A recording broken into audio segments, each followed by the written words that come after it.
Un nuevo año se abre ante nosotros. Muchas felicidades, un feliz año nuevo. ¿Qué nos traerá el año nuevo? En un momento más hablaremos de un personaje bíblico que llegó al fin de otro año y tuvo un incidente muy particular que nos enseña una lección práctica a los que estamos finalizando un año más y a la vez comenzando otro. Toma tu Biblia y mantente en sintonía.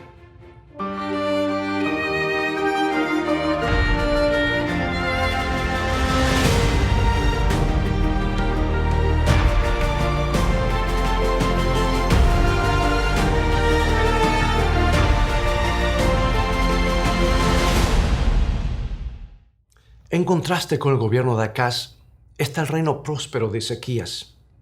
Desde los tiempos del rey David no se había levantado un rey que obrase tan poderosamente a favor del reino de Dios como Ezequías. Las reformas que realizó elevaron la vida espiritual de Israel. Y aunque fue fiel y un destacado reformador, enfermó de muerte. La perspectiva parecía sombría. Había enfermado de una llaga o úlcera infecciosa.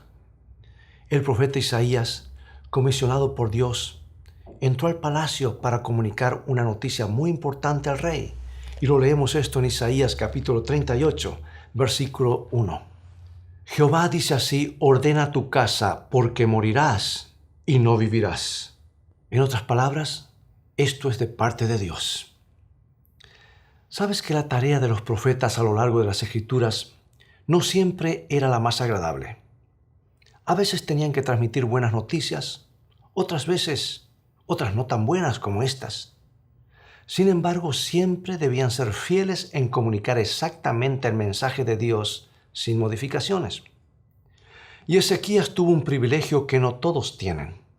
El Señor le pidió que se preparara porque iba a morir.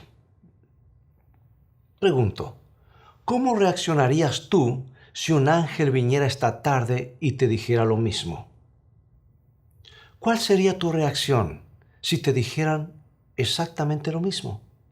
¿Desesperación o alegría? De una cosa sí estoy seguro. Cuando sabemos que la vida se nos va, la perspectiva de la vida cambia totalmente. Los valores de una persona cambian porque ahora se ve confrontado con la eternidad. La escala de valores y las prioridades en la vida son realineadas porque nos damos cuenta que nada trajimos a este mundo y nada nos vamos a llevar. Y esa noticia lo llevó a Ezequías sobre sus rodillas.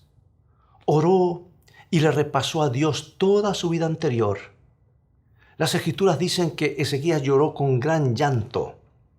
Y aquel cuyas compasiones nunca se acaban, que escucha cada plegaria de sus hijos, también oyó la oración de su siervo. Y antes que Isaías saliese hasta la mitad del patio del palacio real, Dios le dio una nueva orden, yo diría una contraorden. El profeta ahora volvió gozoso con palabras de promesa y esperanza y comunicó al rey el mensaje referente a la misericordia de Dios y su cuidado protector. Isaías 38:5. Ve y di a Ezequías: Jehová Dios de David, tu padre, dice así: he oído tu oración y visto tus lágrimas. He aquí que yo añado a tus días 15 años. Y luego le ordenó que se pusiera una masa de higos sobre la parte enferma. Y el rey sanó de una forma milagrosa. ¡Qué regalo! Prolongarle la vida. Ahora estaría viviendo con tiempo prestado. ¡Qué privilegio! ¡Qué responsabilidad! Dios le prestó días, meses y años, y ahora debería ser mucho más cuidadoso. Entonces ocurrió el siguiente diálogo entre el profeta y el rey. ¿Qué señal tendré de que sanaré?, preguntó el rey. Esta es la señal, contestó el profeta Isaías. ¿Quieres que la sombra avance 10 grados o que retroceda 10 grados? Bueno, cosa fácil es que avance 10 grados, pero no que revuelva atrás 10 grados, contestó el rey. Únicamente por intervención divina podía la sombra del cuadrante retroceder 10 grados. Y un suceso tal sería para Ezequías indicio de que el Señor había oído su oración. Y el Dios de lo imposible, el Dios de la inmensidad, el creador de los astros y que los mantiene en su órbita, hizo lo que es imposible para los hombres. Isaías 38:8. He aquí yo haré volver la sombra por los grados que ha descendido con el sol en el reloj de Acaz, 10 grados atrás. Y volvió el sol 10 grados atrás por los cuales había ya descendido. Habiendo recobrado su fuerza, el rey de Judá reconoció en las palabras de un himno la misericordia de Jehová y prometió dedicar los años restantes de su vida a servir voluntariamente al Rey de Reyes. Y su agradecimiento resulta inspirador para todos los que deseen dedicar sus años a la gloria de su Hacedor. Leo los versículos 17 al 20 de Isaías 38. He aquí amargura grande me sobrevino en la paz, mas a ti agradó librar mi vida del hoyo de la corrupción, porque echaste tras tus espaldas todos mis pecados. Porque el Seol no te exaltará, ni te alabará la muerte, ni los que descienden al sepulcro esperarán tu verdad. El que vive, éste te dará alabanza, como yo hoy. El Padre hará notoria tu verdad a los hijos. Jehová me salvará. Por tanto, cantaremos nuestros cánticos en la casa de Jehová todos los días de nuestra vida. Hermosas palabras provenientes de un corazón agradecido. Y mientras tanto, allá en los valles fértiles del Tigris y el Éufrates, moraba una raza antigua, que aunque estaba sujeta a Asiria, estaba destinada a gobernar el mundo. Entre ese pueblo había hombres sabios que dedicaban mucha atención al estudio de la astronomía. Y cuando notaron que la sombra del cuadrante había retrocedido 10 grados, o sea, unos 40 minutos aproximadamente, se maravillaron en gran manera. Su rey, Merodach Baladán, al saber que ese milagro se había realizado como señal para que el rey de Judá se sanase, de que el Dios del cielo le concedía una prolongación de vida, envió embajadores a Ezequías para felicitarle por su restablecimiento y para aprender, si era posible, algo más acerca del Dios que podía realizar un prodigio tan grande. Y la visita de esos mensajeros de un gobernante lejano dio a Ezequías oportunidad de ensalzar al Dios viviente. Cuán fácil le habría resultado hablarles de Dios, sustentador de todo lo creado, mediante cuyo favor se le había perdonado la vida cuando había desaparecido toda otra esperanza. ¿Qué portentosas transformaciones podrían haberse realizado si esos investigadores de la verdad, provenientes de las llanuras de Caldea, se hubieran visto inducidos a reconocer la soberanía suprema del Dios viviente? Pero el orgullo y la vanidad se posesionaron del corazón de Ezequías, y ensalzándose a sí mismo, expuso a ojos codiciosos los tesoros con que Dios había enriquecido a su pueblo.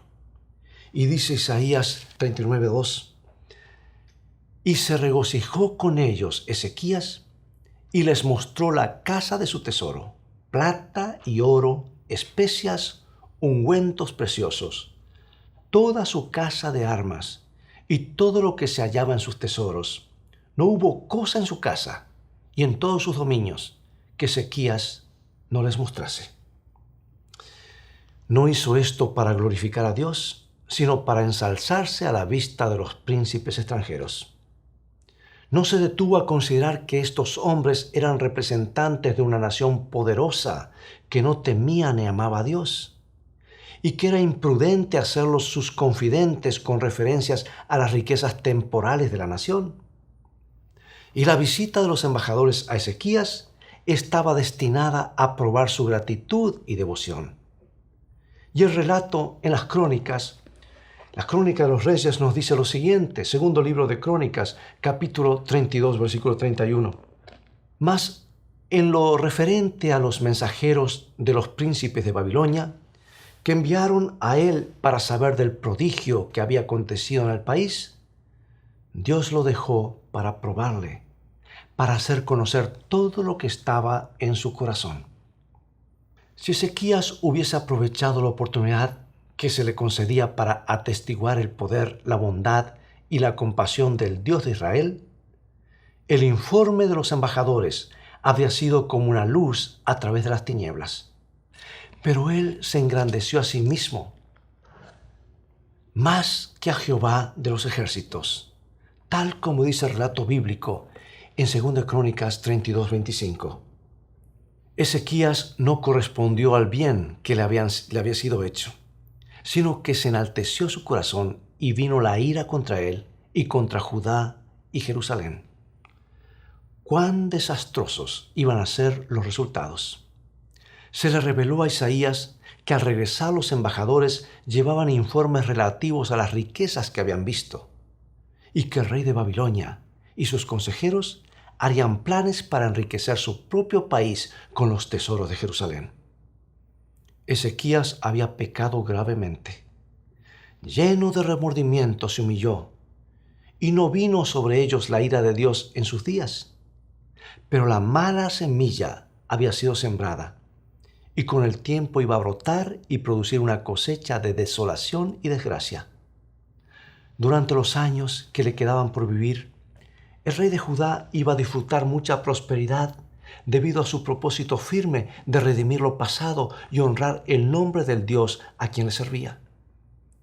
Sin embargo, su fe iba a ser probada severamente, e iba a aprender que únicamente si ponía toda su confianza en Dios, podía esperar triunfar sobre las potestades de las tinieblas que estaban maquinando su ruina y la destrucción completa de su pueblo. El relato de cómo Ezequías no fue fiel a su cometido en ocasión de la visita de los embajadores contiene una importante lección para nosotros. Necesitamos hablar mucho más de los capítulos preciosos de nuestra experiencia, de la misericordia y bondad de Dios, de las profundidades incomparables del amor del Salvador. Aquellos con quienes nos asociamos día tras día necesitan nuestra ayuda, nuestra dirección. Pueden hallarse en tal condición mental que una palabra pronunciada en sazón será como un clavo puesto en un lugar seguro. Puede ser que mañana algunas de esas personas se hallen donde no se las pueda alcanzar. ¿Qué influencia ejercemos sobre esos compañeros de viaje? Cada día de la vida está cargado de responsabilidades que debemos llevar. Cada día nuestras palabras y nuestros actos hacen impresiones sobre aquellos con quienes tratamos. Cuán grande es la necesidad de que observemos cuidadosamente nuestros pasos y ejerzamos cautela en nuestras palabras. Un movimiento imprudente, un paso temerario, pueden levantar olas de gran tentación que arrastrarán tal vez un alma. No podemos retirar los pensamientos que hemos implantado en las mentes humanas. Si han sido malos, pueden iniciar toda una cadena de circunstancias, una marca del mal que no podremos detener.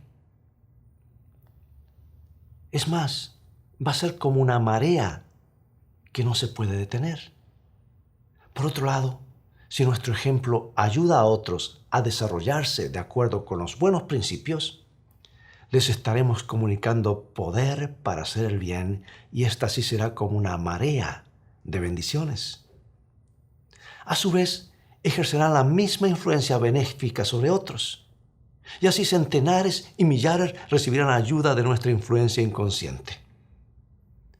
El que sigue verdaderamente a Cristo fortalece los buenos propósitos de todos aquellos con quienes trata. Revela el poder de la gracia de Dios y la perfección de su carácter ante un mundo incrédulo que ama el pecado. Amigo y amiga, nosotros también, al igual que Ezequías, estamos viviendo con tiempo prestado. Solo la misericordia de Dios nos ha permitido llegar a otro año más. Cuán cuidadosos debiéramos ser con los días de vida que se nos concede o que se nos presta, yo diría. En medio de la agitación de las actividades diarias, no hay nada más oportuno que darle una pausa a nuestro corazón y levantar nuestra vista al cielo. Es el momento propicio de buscar a Dios, alejarnos de lo superficial y transitorio y procurar aquellos valores eternos que son los únicos que pueden darle estabilidad a la existencia. O como lo dice el profeta Jeremías, en Jeremías 6:16,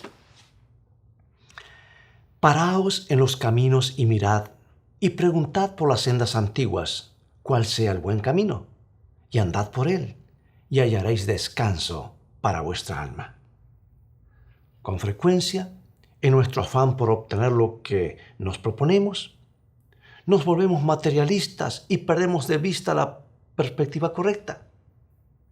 Perdemos de vista la perspectiva que no son las cosas las que nos traen felicidad, sino que la felicidad comienza con fe. Cuenta una antigua leyenda, y no es más que una leyenda, que un pobre hombre decidió dejar Alemania, su país natal, e irse a otras tierras en busca de mejor vida. Temprano en sus andanzas llegó a la ciudad de Ámsterdam, en Holanda, y allí, en esa ciudad de grandes edificios, les llamó la atención una hermosa mansión. Por largo tiempo estuvo contemplando esa magnífica construcción, diciéndose a sí mismo, si tan solo yo pudiera tener un lugar así, mi vida estaría completa. Finalmente, en su alemán nativo, le preguntó a un transeúnte que pasaba, perdóneme, ¿podría usted decirme el nombre de la persona que vive en esa mansión? El extranjero, que no entendió y que no sabía el alemán, le respondió, kan niet verstaan, que en holandés quiere decir, no lo entiendo. Pero pensando que se le había dicho el nombre del dueño, el pobre joven se dijo a sí mismo, oh, si yo fuera tan rico como kan niet verstaan, mi vida estaría completa. Continuó caminando hasta que llegó al puerto. Y allí le captó la atención un enorme cargamento de cosas muy valiosas y comodidades lujosas que habían sido descargadas de un enorme buque mercante. Y al mirar envidiosamente esta escena, le gritó a un trabajador que estaba en la grúa, perdóneme, ¿podría usted decirme el nombre del dueño de ese gran barco y su cargamento? Kan niet verstaan, contestó el hombre. Oh, si tan solo yo fuera tan rico como kan niet verstaan, mi vida estaría completa, se dijo a sí mismo el joven. Siguió caminando hasta que se encontró con una procesión funeral por la calle. Un carruaje negro con un ataúd era llevado por 4 caballos negros, seguido por los deudos que iban caminando. Una campana sonaba a la distancia.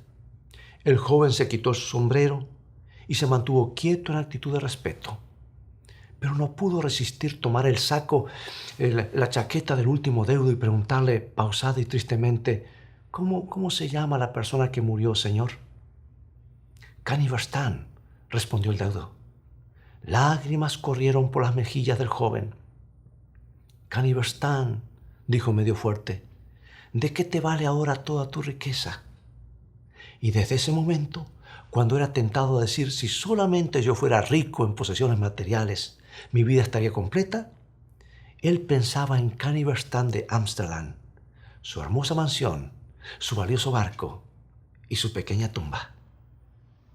Amigo y amiga, detente y reflexiona. ¿En qué estás poniendo las prioridades en tu vida?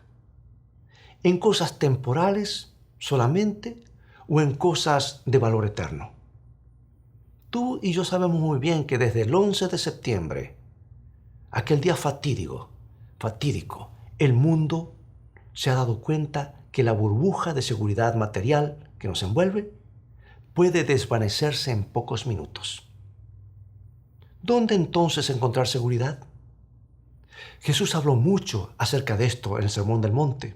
Él destacó el hecho de que hay cosas de mayor valor que aquellas que perciben nuestros sentidos.